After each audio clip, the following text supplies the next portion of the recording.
समान भक्ति सिद्धांत सरस्वती गोस्वामी प्रभुपाद की जय, अनंत कोटि वैष्णववृंद की जय, नामाचार्य श्री हरिदास ठाकुर की जय।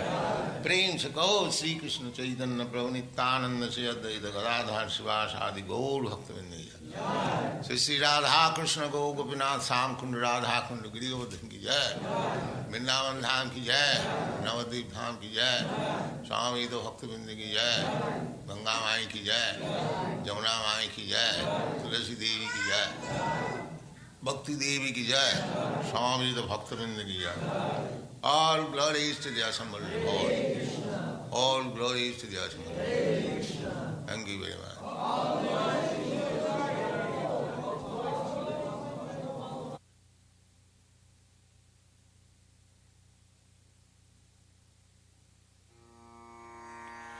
Welcome, everybody. Last month, I discovered this beautiful chapter from Prabhupada's Nectar of Devotion. And so I wanted to share with you this wonderful, beautiful chapter, which I hope you will find very enlivening and encouraging. The Nectar of Devotion is Prabhupada's summary translation of the book Bhakti Rasamrita Sindhu by Srila Rupa Goswami, the direct disciple of Lord Chaitanya. Around the same time Prabhupada was composing Krishna book here in Los Angeles, Prabhupada was also working on this Nectar of Devotion. And both books were in a summary form. So we are very indebted to Srila Prabhupada for giving us these transcendental treasures. Prabhupada writes in one of his purports that there are 4 main books that we should very much concentrate our studies on. Practically, he said we should limit our studies to these four main books: Bhagavad Gita, Srimad Bhagavatam, Teachings of Lord Chaitanya, and Nectar of Devotion. So today's chapter is chapter number 14, entitled Devotional Qualifications.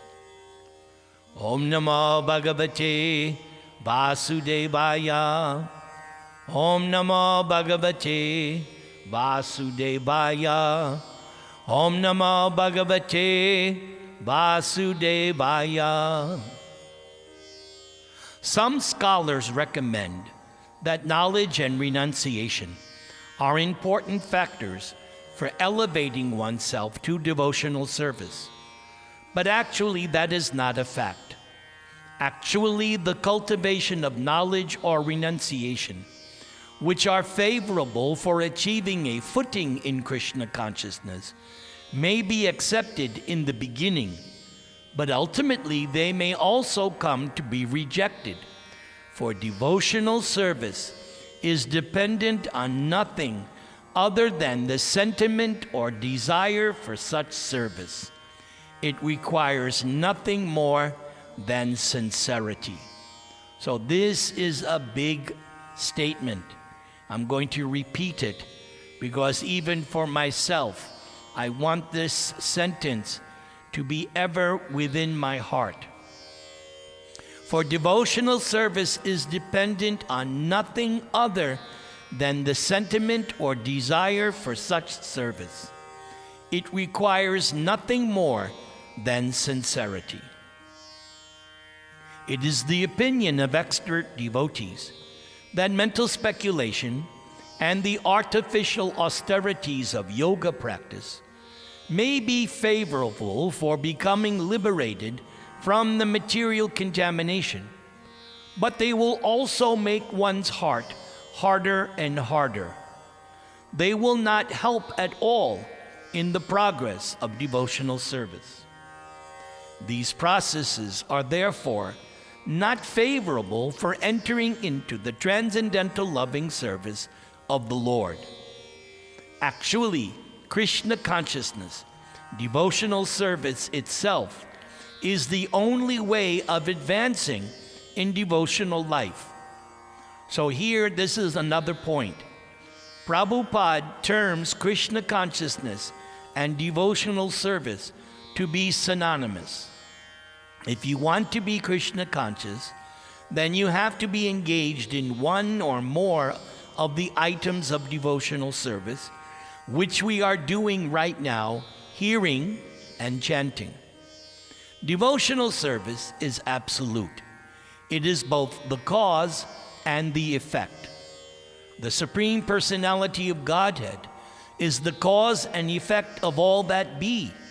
And to approach Him, the Absolute, the process is devotional service, which is also absolute, has to be adopted. This is confirmed in Bhagavad Gita by the Lord Himself. One can understand me only through devotional service. So that quote is from chapter 18. Bhaktyamam abhijanati yavan yaschasmi tatvataha. In beginning his teaching of the Gita, the Lord said to Arjuna, "Because you are my devotee, I shall teach these secrets to you." So that reference is in chapter 4, the very important line, Bhakto sime saka cheti. Vedic knowledge means ultimately to understand the Supreme Lord, and the process of entering into His kingdom is devotional service. That is accepted by all authentic scriptures. Mental speculators neglect the process of devotional service, and by simply trying to defeat others in philosophical research, they fail to develop the ecstasy of devotion. In the 11th canto, 20th chapter, verse 31 of Srimad Bhagavatam, Krishna says, My dear Uddhava, for persons who are seriously engaged in my service, the cultivation of philosophical speculation and artificial renunciation are not very favorable. When a person becomes my devotee, he automatically attains the fruit of the renunciation of material enjoyment, and he gets sufficient knowledge to understand the absolute truth. That is the test of advancement in devotional service. A devotee cannot be in darkness because the Lord shows him special favor and enlightens him from within. And that reminds us of a verse in the 10th chapter of Bhagavad Gita, where Krishna says the same thing. In the 4 nutshell verses of Bhagavad Gita, Krishna says, I, in the heart of the devotee, with the shining lamp of knowledge, destroy the darkness of ignorance. In the 11th canto, 20th chapter, verses 32 and 33 of Srimad Bhagavatam, the Lord further instructs Uddhava, my dear friend, the prophets derived from fruitive activities, austerities, the culture of philosophical knowledge, renunciation, the practice of mystic yoga, charity, and all similar auspicious activities are automatically achieved by my devotees, those who are simply attached to me by loving service. These devotees have everything at their disposal, but they desire nothing outside of my devotional service.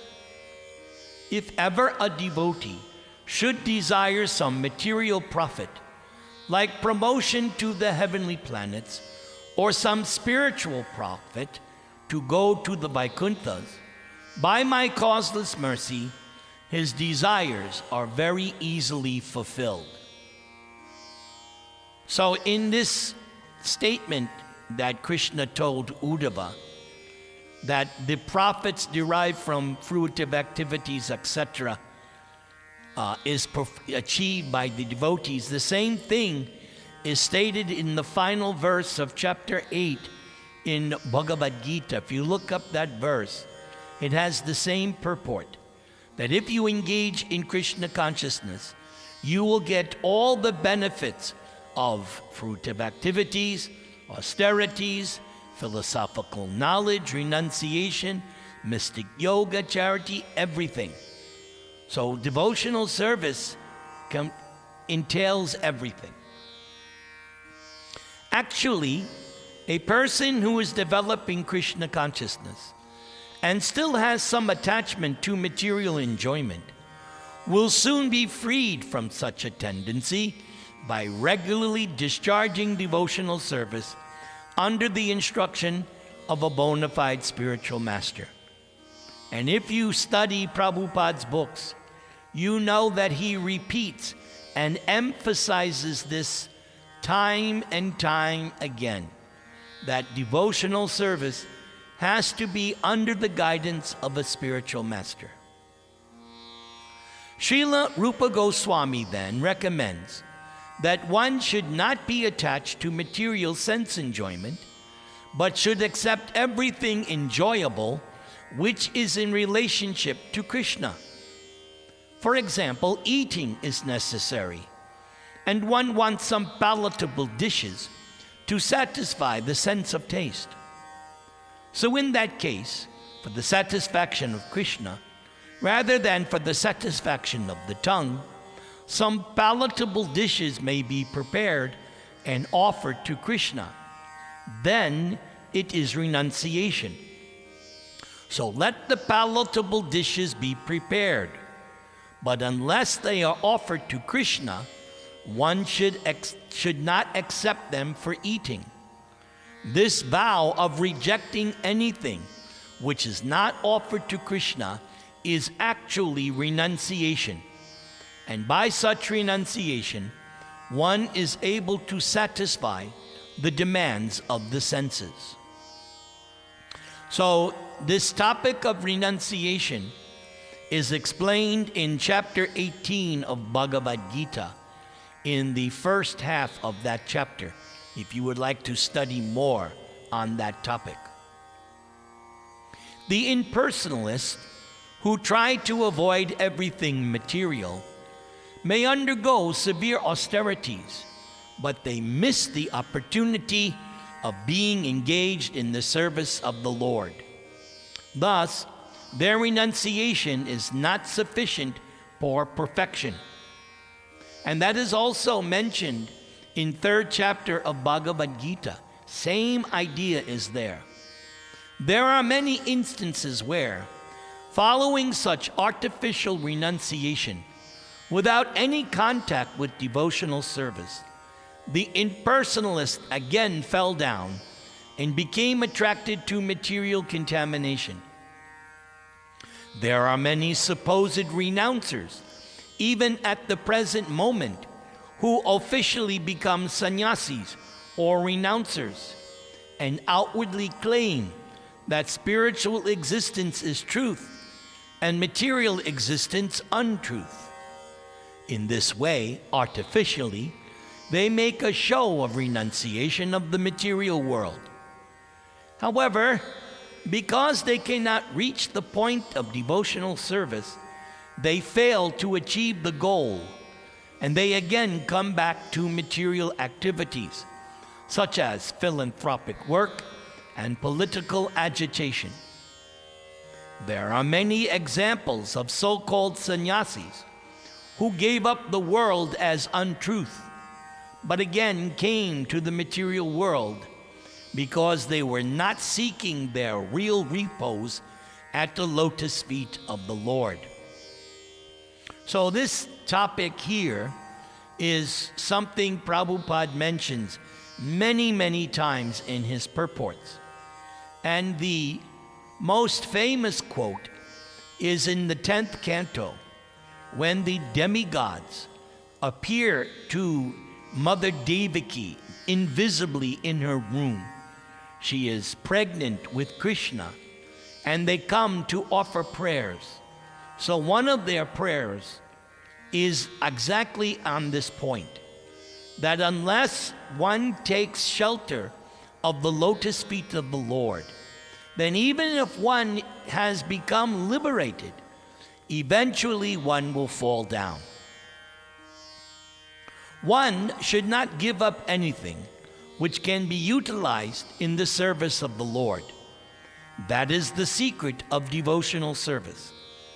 Anything that can be utilized in advancing Krishna consciousness and devotional service should be accepted.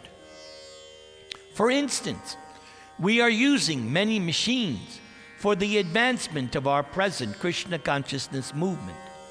Machines like typewriters, dictating machines, tape recorders, microphones, and airplanes. Sometimes people ask us, why are you utilizing material products if you condemn the advancement of material civilization? But actually, we do not condemn. We simply ask people to do whatever they are doing in Krishna consciousness. This is the same principle on which, in Bhagavad Gita, Krishna advised Arjuna to utilize his fighting abilities in devotional service. Just like Krishna Kumar's favorite Bhagavad Gita verse is that verse, 8:7, where Krishna tells Arjuna, you go on remembering me and at the same time engage in this warfare. So both things have to be there. You engage in your practical activities and at the same time go on remembering Krishna. Similarly, we are utilizing these machines for Krishna service. With such sentiment for Krishna or Krishna consciousness, we can accept everything. If the typewriter can be utilized for advancing our Krishna consciousness movement, we must accept it. Similarly, the dictating machine or any other machine must be used. Our vision is that Krishna is everything. Krishna is the cause and effect, and nothing belongs to us. Krishna's things must be used in the service of Krishna. That is our vision. So, here Prabhupada says, our vision is that Krishna is everything. So that's another meaning of this line in chapter 7 of Bhagavad Gita. Vasudeva Sarvam Iti. Everything is Vasudeva. Everything is Krishna. This does not mean, however, that we should give up the principles of devotional service or neglect abiding by the rules and regulations prescribed therein.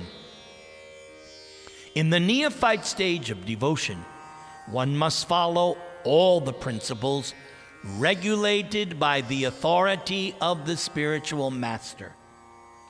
The acceptance and rejection of things should always be in pursuance of the devotional principles, not that one can independently manufacture some idea of what should be accepted or rejected. The spiritual master is the visible manifestation of Krishna is necessary. Therefore, to direct the devotee on behalf of the Supreme Personality of Godhead. This is a big point. We should always remember the spiritual master is the external representative of Krishna in the heart, Paramatma. At this stage, we are not able to visualize or directly contact the Supreme Personality of Godhead in the heart. So therefore, the spiritual master is considered to be the external manifestation of Krishna in the heart. The spiritual master must never be carried away by an accumulation of wealth or a large number of followers. A bona fide spiritual master will never become like that. But sometimes, if a spiritual master is not properly authorized and only on his own initiative becomes a spiritual master, he may be carried away by an accumulation of wealth and a large number of disciples. His is not a very high grade of devotional service. If a person is carried away by such achievements, then his devotional service becomes slackened. One should therefore strictly adhere to the principles of disciplic succession. A Krishna-conscious person, being naturally purified, has no need of developing any other purificatory process of thought or action. On account of his being highly elevated in Krishna consciousness, he has already acquired all the good qualities and is following the rules and regulations prescribed for the mystic yoga process. Such rules are automatically practiced by the devotees. A concrete example is the quality of nonviolence, which is considered a good qualification. A devotee is naturally nonviolent and therefore doesn't have to practice nonviolence separately. Some people seek purification by joining a vegetarian movement, but a devotee is automatically vegetarian. He doesn't need to practice separately in this matter or to join any society for vegetarians. He is automatically vegetarian. Now, going back to the first sentence in this paragraph, a Krishna-conscious person, being naturally purified, has no need of developing any other purificatory process of thought or action. So, In that connection, I would like to point out that even you're a devotee, and if you realize that you have fallen, if you realize that you have committed some sinful activity, there's no need to do any kind of prayaschitta or atonement. The only solution, the best solution, is to once again engage in devotional service. And like I said, we are presently doing the first item, hearing. So if you find that you have slipped, you have fallen, you have committed a sin, no need to freak out. Just re-engage in devotional service. And hearing is the simplest. It's even more simple than chanting. So always be in this kind of understanding.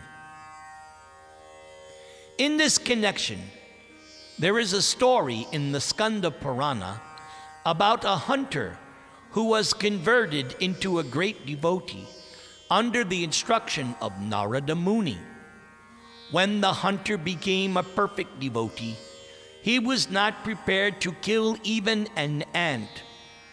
Parvat Muni, a friend of Narada's, saw the wonderful transformation of the hunter by devotional service and remarked, "My dear hunter, your unwillingness to kill even an ant is not very astonishing, for any person who develops the devotional attitude has all the good qualities automatically manifested in his person. A devotee is never a cause of distress to anyone." Sri Rupa Goswami affirms herein that purification of consciousness, purification of bodily activities, austerities, peace of mind, etc., all become automatically manifest in the person who is engaged in devotional service.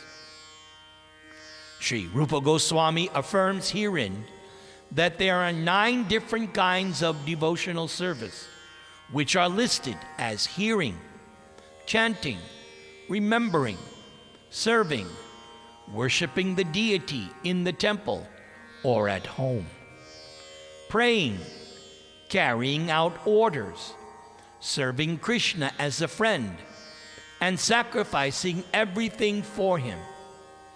Each and every one of these processes is so powerful that if anyone follows even one single one of them, then he can achieve the desired perfection without fail. For example, if one is attached simply to hearing about the Lord, and another is attached to chanting the glories of the name, both will achieve their desired goal in devotional service. In the Chaitanya Charitamrita, this has been explained. One may execute 1, 2, 3, or all the different processes of devotional service, and at the ultimate end, he will achieve the desired goal of being established in devotional service. So speaking for myself, for the past so many years, I have forced myself to become attached to hearing and chanting. I had to force myself. But it has paid off, because since forcing myself some 20, 30 years ago, now I have some taste for hearing and chanting. For instance, 20, 30 years ago, I had no taste for Bhagavad Gita. I liked Bhagavatam, Chaitanya Charitamrita, Krishna book, but for some reason, I had no taste for Bhagavad Gita. Then one day, I forced myself. I said, I'm going to force myself. I'm going to go through this whole Bhagavad Gita line by line. Even I don't like it, I'm going to go through it line by line. And as a result, what happened? Gradually, I became purified. Now I love Bhagavad Gita. And I have come to understand that Bhagavad Gita is the basis of all preaching. If I can learn Bhagavad Gita as well as I know my cell phone number, I will become an expert preacher. There are concrete examples of how a devotee discharged one of these services and achieved perfection. King Parikshit achieved the desired goal of life simply by hearing Srimad Bhagavatam. Shukadeva Goswami achieved the desired goal of life simply by reciting Srimad Bhagavatam. Prahlad Maharaj became successful in his devotional service by always remembering the Lord. Lakshmi, the goddess of fortune, was successful by engaging herself in massaging the lotus feet of the Lord. King Prithu became successful by worshiping in the temple. Akrura became successful by offering prayers. Hanuman became successful by rendering personal service to Lord Ramachandra. Arjuna became successful by being a friend of Krishna. And Bali Maharaj became successful simply by offering all of his possessions to Krishna. There are also examples of devotees who discharged all the different items together. In the 9th canto, 4th chapter, verses 18, 19, and 20 of Srimad Bhagavatam, there is the statement about Maharaj Ambarish, who followed every one of the devotional processes.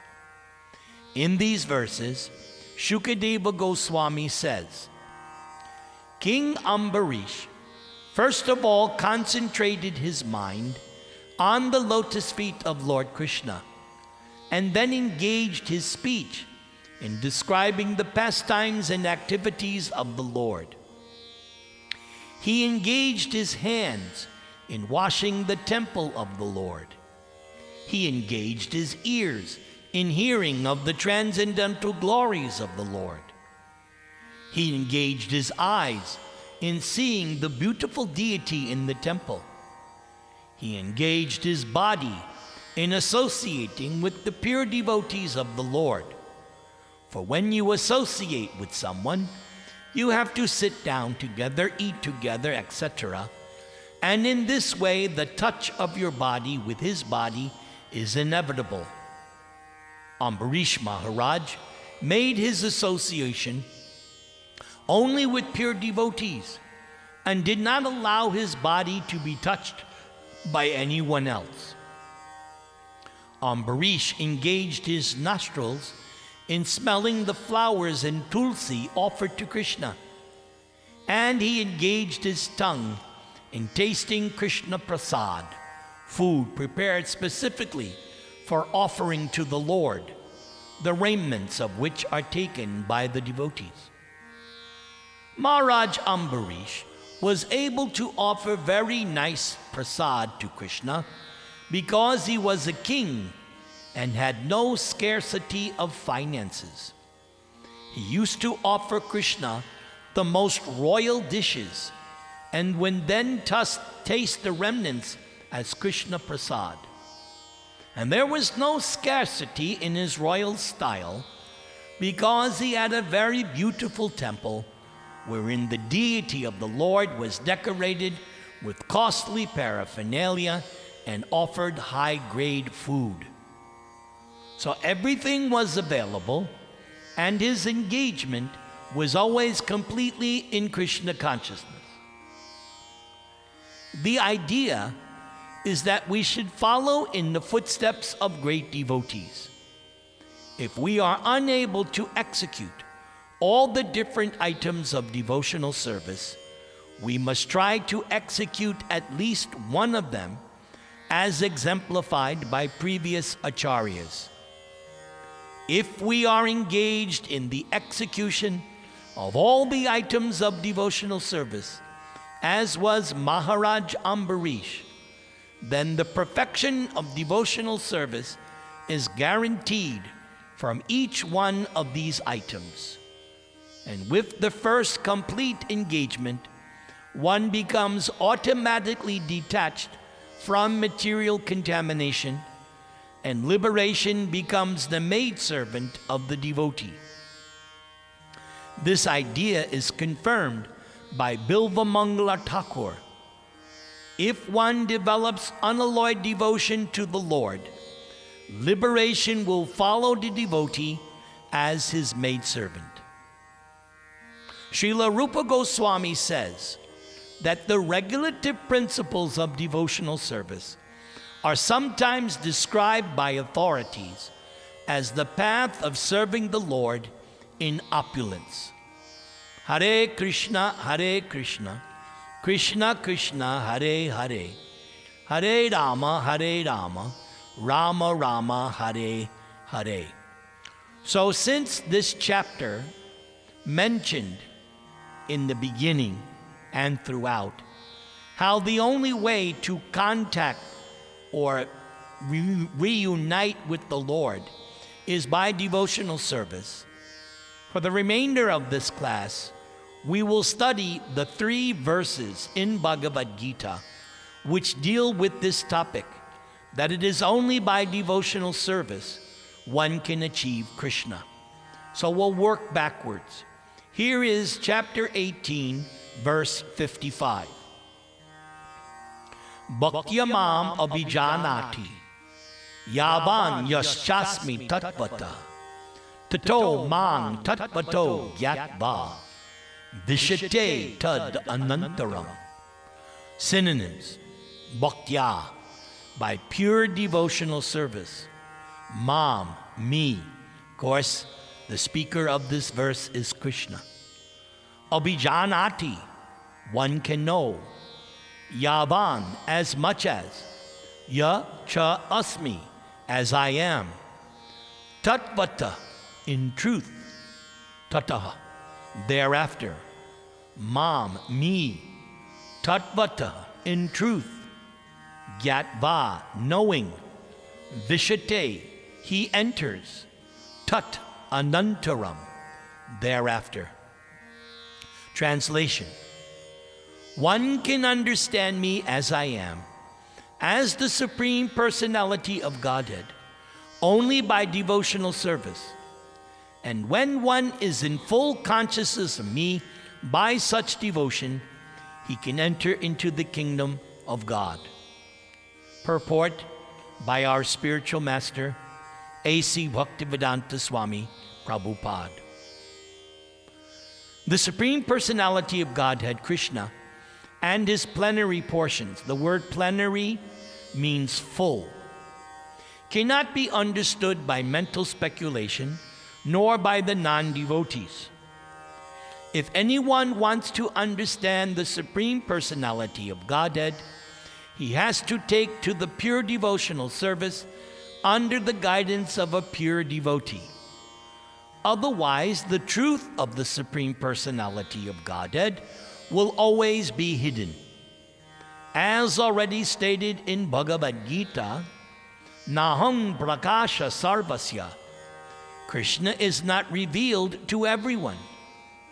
No one can understand God simply by erudite scholarship or mental speculation. Only one who is actually engaged in Krishna consciousness and devotional service can understand what Krishna is. University degrees are not helpful. One who is fully conversant with the Krishna science, look at that. What a wonderful phrase Prabhupada uses, the Krishna science, becomes eligible to enter into the spiritual kingdom, the abode of Krishna. Becoming Brahman does not mean that one loses his identity. Devotional service is there, and as long as devotional service exists, there must be God, the devotee, and the process of devotional service. So 3 things. Such knowledge is never vanquished, even after liberation. Liberation involves getting free from the concept of material life. In spiritual life, the same distinction is there. The same individuality is there. But in pure Krishna consciousness, one should not mistakenly think that the word vishate enters into me supports the monist theory that one becomes homogeneous with the impersonal Brahman. No. Vishate means that one can enter into the abode of the Supreme Lord in one's individuality to engage in his association and render service unto him. For instance, a green bird enters a green tree, not to become one with the tree, but to enjoy the fruits of the tree. Impersonalists generally give the example of a river flowing into the ocean and merging. This may be a source of happiness for the impersonalist, but the personalist keeps his personal individuality like an aquatic in the ocean. We find so many living entities within the ocean if we go deep. Surface acquaintance with the ocean is not sufficient. One must have complete knowledge of the aquatics living in the ocean depths. Because of his pure devotional service, a devotee can understand the transcendental qualities and opulences of the Supreme Lord in truth. As it is stated in the 11th chapter, only by devotional service can one understand. The same is confirmed here. One can understand the Supreme Personality of Godhead by devotional service and enter into his kingdom. After attainment of the Brahmabhuta stage of freedom from material conceptions, devotional service begins by one's hearing about the Lord. Notice, we have been stressing this. When one hears about the Supreme Lord, automatically the Brahmabhuta stage develops, and material contamination, greediness, and lust for sense enjoyment disappears. As lust and desires disappear from the heart of a devotee, one becomes more attached to the service of the Lord, and by such attachment, one becomes free from material contamination. In that state of life, he can understand the Supreme Lord. This is the statement of the Srimad Bhagavatam also. After liberation, the process of bhakti, or transcendental service, continues. The Vedanta Sutra confirms, aprayanat tatrapi hi drishtam. This means that after liberation, the process of devotional service continues. In Srimad Bhagavatam, real devotional liberation is defined as the reinstatement of the living entity in his own identity, his own constitutional position. That constitutional position is already explained. Every living entity is a part and parcel fragmental portion of the Supreme Lord. Therefore, one's constitutional position is to serve. And after liberation, this service is never stopped. Actual liberation is getting free from misconceptions of life. So as Prabhupada mentioned here, as stated in the 11th chapter, only by devotional service can one understand. Let's go to that verse. Hare Krishna, Hare Krishna. And that's going to be found second to the last verse of the 11th chapter. We remember how the 11th chapter, Krishna revealed to Arjuna the universal form. So here is the verse. Bhaktya tu anyanyai sakya aham evang vidorajuna gyatum drashtum cha tatvena praveshtum cha parantapa. My dear Arjuna, only by undivided devotional service can I be understood as I am, standing before you, and can thus be seen directly. Only in this way can you enter into the mysteries of my understanding. So there's not enough time to go over the purport. It's very long purport. So we'll go to the third verse, which is found in chapter 8 of Bhagavad Gita, which says the same thing. Let's see if I can find it. Here it is. Krishna gave me exact memory of where this verse is to be found. Purusha saparaparta bhaktya labhyas punanyaya yasyantak sthani bhutani yena sarvam idang tatam. The Supreme Personality of Godhead, who is greater than all, is attainable by unalloyed devotion. Although he is present in his abode, he is all-pervading, and everything is situated in him. So, several things here. Let's look at the synonyms. Purusha, the Supreme Personality of Godhead. The living entity is actually not Purusha. The living entity is Prakriti. That was stated in chapter 7. We are the marginal potency of Krishna. So the living entity is not Purusha actually. The living entity is female, meant to serve the male Purusha, personality of Godhead. Then the word para, the supreme, that whom no one is greater. That's one definition of God.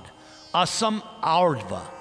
No one is greater than Godhead, and no one is equal to him. That is something that's repeated throughout Bhagavad Gita. In chapter 7, it is clearly stated, Mattak parataram na anyat. There is no truth superior to me, Krishna states. Then we will have the word bhaktya, by devotional service. Labhya can be achieved. Ananyaya, unalloyed, undeviating. So that's the kind of devotional service required to actually understand or achieve Krishna. As it says here, labhya.